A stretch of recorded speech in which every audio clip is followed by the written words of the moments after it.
Welcome to आरपीज world. मेरी आवाज सुनो दोस्तों। अगर आप सोचते हैं कि आज की एक्ट्रेसेस बोल्ड हैं तो आपको 80s की यह कहानी सुननी चाहिए, क्योंकि उस दौर में एक अभिनेत्री ने वो फैसला किया जिसके लिए आज भी लोग हिम्मत नहीं जुटा पाते।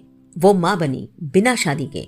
अगर उस दिन उन्होंने ना कह दिया होता तो शायद आज मासूमा गुप्ता इस दुनिया में नहीं होती। ये कहानी है नीना गुप्ता और वेस्ट इंडीज के दिग्गज क्रिकेटर विवियन रिचर्ड्स की।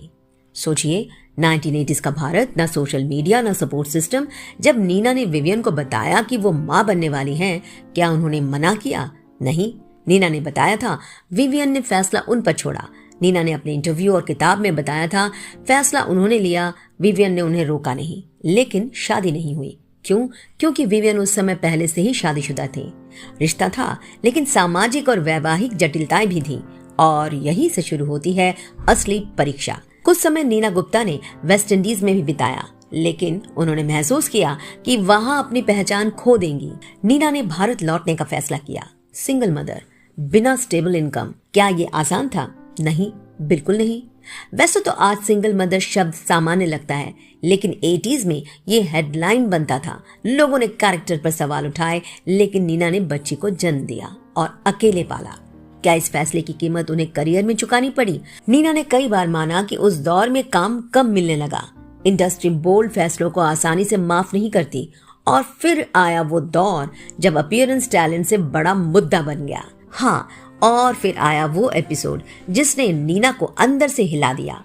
1993 फिल्म खलनायक का वो गाना, चोली के पीछे क्या है। ये गाना माधुरी दीक्षित और नीना गुप्ता पर फिल्माया गया था।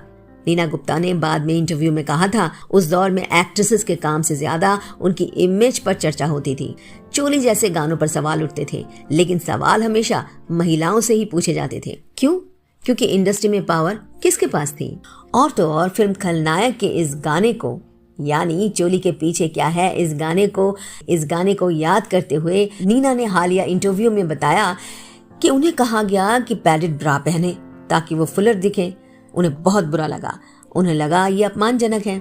लेकिन आज वो कहती हैं, शायद उस समय डायरेक्टर का एक विजुअल था। उस फिल्म के डायरेक्टर थे सुभाष घई।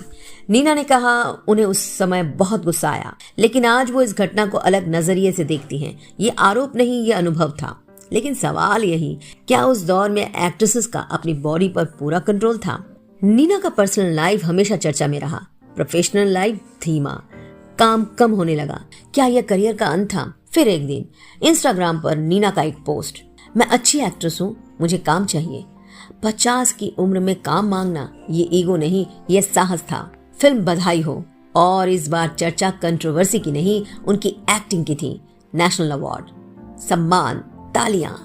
तो असली कहानी क्या है? एक शादीशुदा आदमी से प्यार, सिंगल मदर बनने का फैसला, चोली वाला विवाद, या 50 की उम्र में कम बैक? शायद असली कहानी है अपने फैसले की जिम्मेदारी लेने की। और यही वजह है कि लोग आज भी उनकी कहानी सुनना चाहते हैं। दोस्तों, आप क्या कहेंगे? कमेंट करना ना भूलें। और जाते जाते हाइप करने के साथ साथ अगर पसंद आए तो शेयर भी कीजिए और सब्सक्राइब भी कीजिए। शुक्रिया दोस्तों, आरपीज वर्ल्ड मेरी आवाज सुनने के लिए।